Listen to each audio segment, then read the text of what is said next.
Hey everyone, so 343 has given more information about the Halo Infinite Winter update in terms of what we're actually going to be able to play come November 8th. It was quite a surprise, there's a lot to cover, not all of it is good news, but there is some good news in there, so let's jump into it. So first up, 343 published a blog about match XP.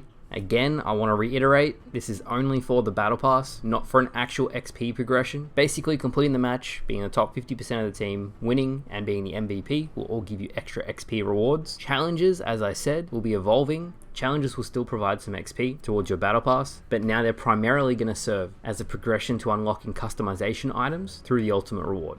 In saying that, they're reducing the amount of challenges required to actually unlock the weekly reward from 20 to 10. All challenges will be able to be completed in any playlist, so you won't have to specifically play one game mode. I saw a lot of you guys say, oh, I gotta go play free-for-all, or I have to go play this game mode. My friends don't want to play it, so we stop playing together. You can now keep playing together and complete all of your challenges. 343 also said the challenges are more general overall, so I think it's complete a game, kill Spartans, score an objective, etc. 343 actually did say, since launch, a common point of feedback was that players didn't enjoy queuing for playlists they wouldn't otherwise play, forcing them to play in a different way, and so they're going to fix that, which is good.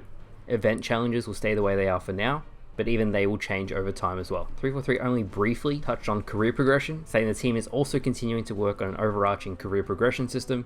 They'll have more to share on that in the future, so it looks like we're going to be waiting for ages for that to actually come out. I hope it's not a year, 6 months at the max, but time will tell. Now onto the big news of the day. 343 is completely overhauling the playlists of what you're actually going to be able to play on Halo Infinite. So 343 actually published a second blog post called Playlist Schedule Winter Update, and Unishek says that they're finally implementing a rotational playlist strategy that we have been asking for ages. So thank you. Finally, all of our feedback has come to fruition, and we're not getting one rotational playlist, we're getting 3.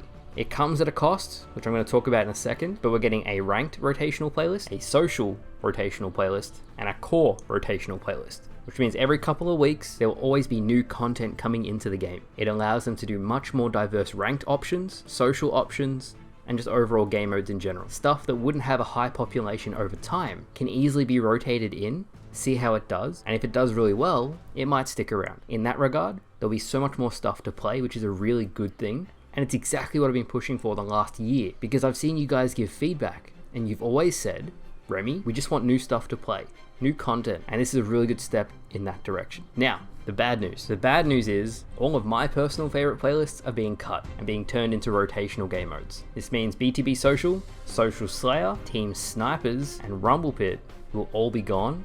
The playlist options you'll have that are permanent come November 8th will be Quick Play, BTB, Ranked, Fiesta, SWAT, and Team Slayer. To quickly explain what a rotational core playlist is and a rotational social playlist is, a core playlist is Team Snipers or Team Doubles, a social playlist is Social Slayer, Big Team Social, or Rumble Pit. Now, the big kicker here, and the only thing I had a really big problem with, is Rumble Pit, you could never search with your friends. It was the least populated playlist, and instead of giving people the option to at least try and see if playing with friends would make it more popular, it's just been axed completely. On Twitter, a lot of people shared my concerns. I still think playing free-for-all and having party game modes with friends is one of the core Halo tenets that makes the game great, and just having a free-for-all option, now that Last Spartan Standing is gone, I think is necessary.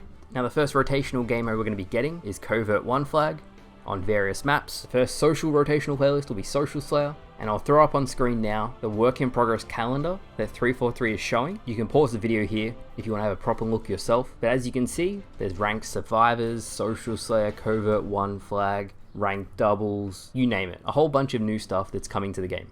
As a little side note, 343 said that as the rotational playlists come back, they will all be getting new content, so new maps, new game modes. For example, Rumble Pit will probably get a refresh, and that's really good too. For my ranked fans, I actually really like the idea of a ranked rotational playlist because it hopefully will drive a lot more people to actually try out ranked. Ranked 4v4 is very, very popular, but ranked free-for-all and ranked doubles both died out very, very quickly. So hopefully we see a ranked Team Snipers, there's going to be a ranked elimination playlist at some point. The bottom line, there's going to be a lot more content for every type of player, and I think that's a great idea. With all of that said, that's going to wrap it up for today's video. A lot to talk about today, most of it positive. Very happy that 343 has taken all of our feedback on board with challenges, the match XP, and especially the playlists. The only side note is I think the game should have a permanent free-for-all playlist, regardless of whether it's popular or not. I think it should at least have a 4v4, a 2v2, a 12v12. You guys get what I'm saying. The most important takeaway I have from this is now that 343 can add playlists very quickly, once the community creates amazing stuff in Forge, that will be even more content on top.